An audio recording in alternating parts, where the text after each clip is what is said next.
ഒരേ colour dress ഇട്ടുകൊണ്ടാണ് കേട്ടോ ഞാൻ ബ്രേക്ക്ഫാസ്റ്റ് കഴിക്കുന്ന പോത്തിനെ ശല്യം ചെയ്തത്. അപ്പോൾ ഇന്ന് ഞാൻ പോണത് ഒരു തണ്ണിമത്തൻ തോട്ടത്തിലേക്കാണേ. നമ്മുടെ ബാബുചേട്ടൻ നട്ടു വളർത്തി നല്ല വിളഞ്ഞു കിടക്കുന്ന തണ്ണിമത്തൻ നിറച്ചുണ്ട് കേട്ടോ. ചേട്ടൻ വിളവെടുത്തുകൊണ്ടിരിക്കുകയായിരുന്നു. ചേട്ടന് കടയുള്ളതുകൊണ്ട് പിന്നെ ഒരുപാട് ആവശ്യക്കാരുള്ളതുകൊണ്ട് കുറേ തണ്ണിമത്തൻ പറിക്കുന്നുണ്ട് കേട്ടോ. നമുക്കും ആവശ്യമുണ്ട് തണ്ണിമത്തൻ, അത് മേടിക്കാൻ വേണ്ടിയിട്ടാണ് നമ്മൾ പോയേക്കണത്. നമ്മുടെ ഇവിടെ വടാശ്ശേരി എന്ന് പറഞ്ഞൊരു സ്ഥലമുണ്ട്, നമ്മുടെ വീടിനടുത്ത് തന്നെയാണ്. അവിടെയാണ് ചേട്ടൻ കൃഷി നടത്തിയേക്കുന്നത്. ഒരുപാട് സാധനങ്ങൾ ചേട്ടൻ നട്ടു വളർത്തിയിട്ടുണ്ടെങ്കിലും തണ്ണിമത്തനാണ് കേട്ടോ ഹൈലൈറ്റ്. അതിന് ആവശ്യക്കാരും കൂടുതലുണ്ട്. അടുത്ത ബാച്ച് ചേട്ടൻ നട്ടു വളർത്തിയിട്ടുണ്ട്. ഒരു 2-3 മാസത്തിനുള്ളിൽ നന്നായിട്ട് വിളവെടുക്കാറാവും കേട്ടോ. ചേട്ടൻ്റെ പ്രത്യേകത എന്താണെന്ന് വെച്ചിട്ടുണ്ടെങ്കിൽ ആവശ്യക്കാർ വരുമ്പോൾ ഓൺ ദി സ്പോട്ടിലാണ് പറിച്ചു കൊടുക്കുന്നത്. നമ്മൾ ഈ കപ്പയൊക്കെ പറിച്ചു കൊടുക്കത്തില്ലേ, അതുപോലെയാണ് കേട്ടോ. തണ്ണിമത്തം വേണോ, വാ ഞാൻ പറിച്ചു തരാമെന്നും പറഞ്ഞിട്ടാണ് ചേട്ടൻ പറിച്ചു തരുന്നത്.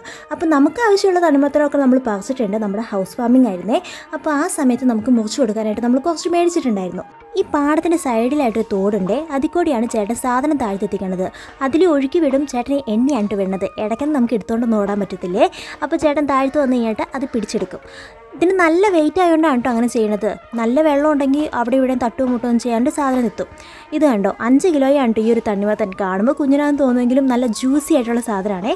ഇതാണ് ചേട്ടൻ്റെ കട. നമ്മൾ വീട്ടിൽ ഹൗസ് വാമിങ്ങിന് പൊളിച്ച തണ്ണിമത്തനാണ് ഇത്. നല്ല അടിപൊളിയായിരുന്നു, എല്ലാവർക്കും തന്നെ ഇഷ്ടപ്പെടുകയും ചെയ്തു. ഞങ്ങൾക്ക് ആദ്യമായിട്ടാണ് ഇത്രയും ചുമന്നൊരു തണ്ണിമത്തൻ കിട്ടണത്. ചേട്ടൻ്റെ അടുത്ത് വിത്തുണ്ടെന്നാണ് പറഞ്ഞത്. ഇനി കുറച്ച് മേടിച്ച് നട്ടു നോക്കണം. അപ്പോൾ ശരി, ബൈ. അപ്പോൾ ചാനൽ സപ്പോർട്ട് ചെയ്യാൻ മറക്കണ്ട കേട്ടോ.